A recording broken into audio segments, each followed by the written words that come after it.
Well, hey, welcome back to the channel. It's a couple days after Christmas here, and I got a new cam bearing driver set, so I wanted to kind of just go over that briefly and show you how it's used. We've been working on this. It's really a 201, but I had a 226 rebuild kit on it for a WD 45, so I got to get my cam bearings out. So we're going to be working on those while I got my new parts coming in. Plus, I need to know what size the bearings were, so when I order the engine kit, I can get the right size cam bearing. So I'll kind of go over that on how to figure out what you've got once you get one driven out, and then you'll know what parts you need to order. So let me flip my camera around here and we'll show you the driver.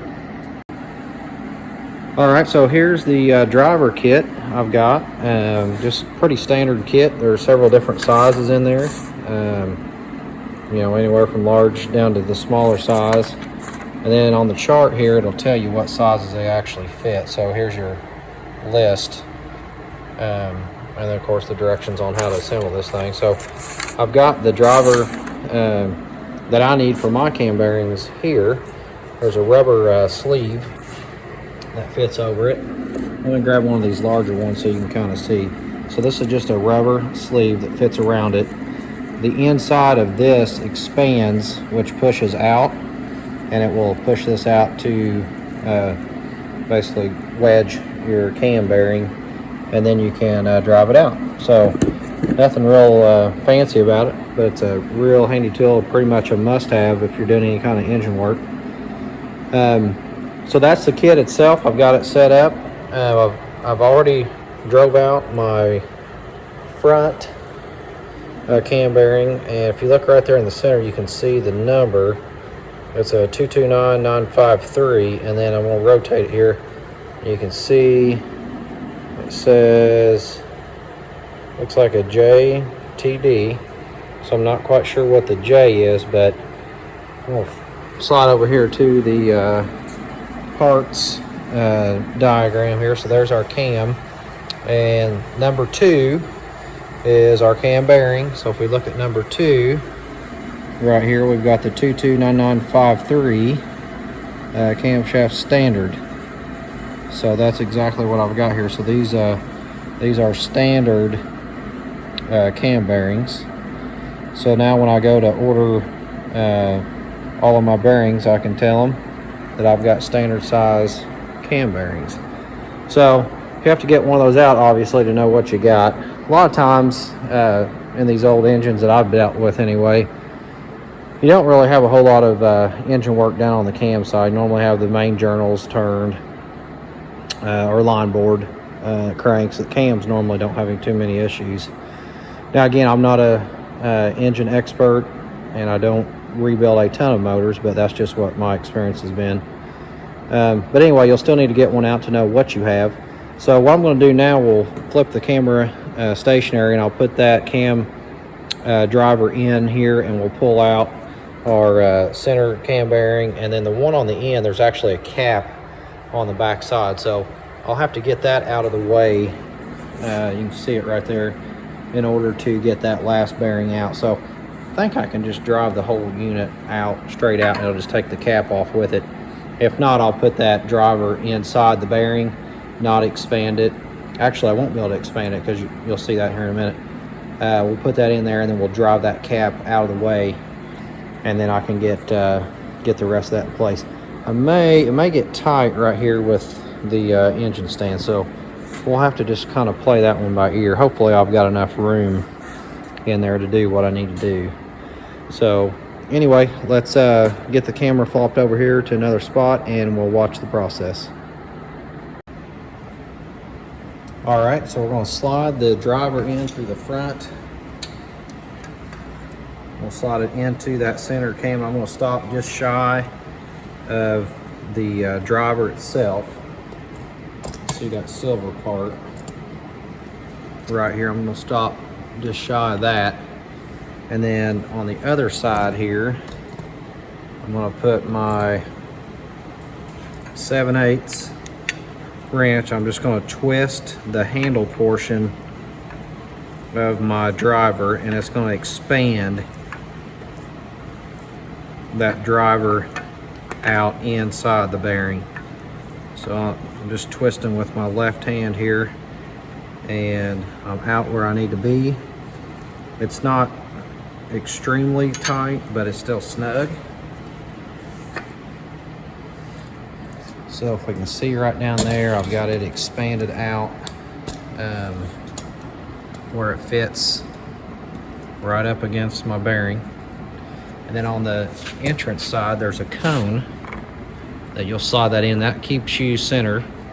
It also protects this portion of the block so you don't end up dinging it up. And then basically you just have to drive it.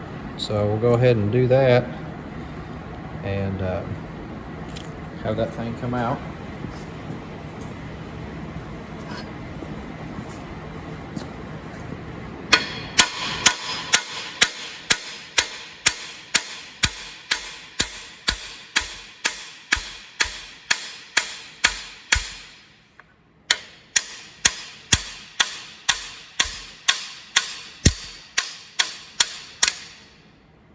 All right, so there's the bearing. It's out now. Next step is we'll just put our wrench back on the end. We'll loosen that up. That's going to take my pressure off of the bearing. Slide that bearing out. And that's all there is to it. I mean, it's nothing major. Just going to scan through here and see if I can see that number. Yeah, there's our number right there, 229953. So standard bearing. As you know, this is your oil port coming in. I'll show you that here in a minute. So when you install your new bearings, you got to make sure that you get that lined up, or you'll spin a bearing, because you have to have lubrication. Nothing crazy on that. The bearings themselves don't look bad, but I'm putting all new parts in this engine, so it's kind of silly not to spend an extra I think it's $28 just scanning around there online for 3 standard size bearings. So it'd be silly to do this and not replace those.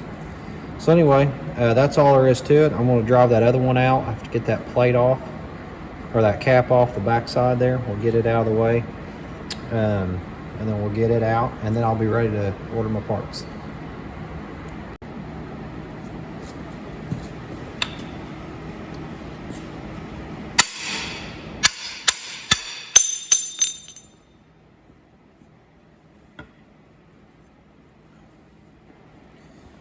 All right, so I got the cap out of there. I just put that driver, as you can see it come through. I just put it up against that and just drove it out. So not much to it.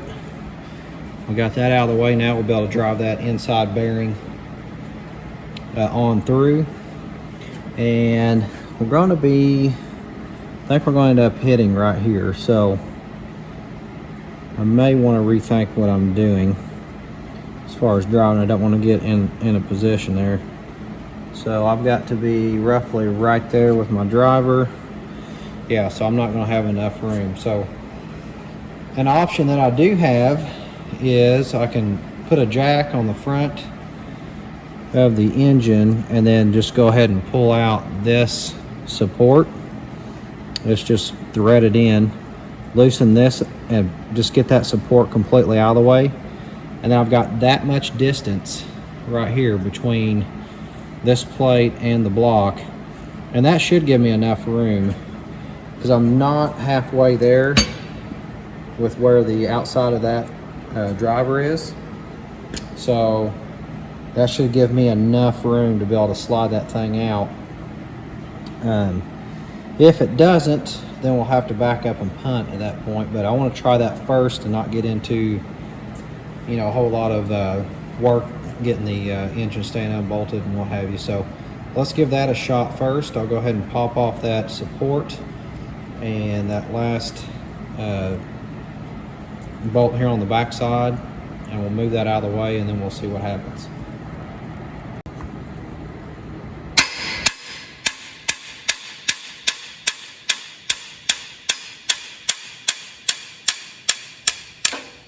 All right, so it looks like I ended up having enough room in there to get this last bearing out. Like I said, I just ended up taking off that bottom support, and I've got that bearing driven out and loosened up. So I'll just slide the driver out of the way, and we'll just scan through here, see if I see the number. I mean, they would all be the same, so I'm not too concerned about that, but yeah, there it is. So yeah, that's pretty much it. Nothing to it.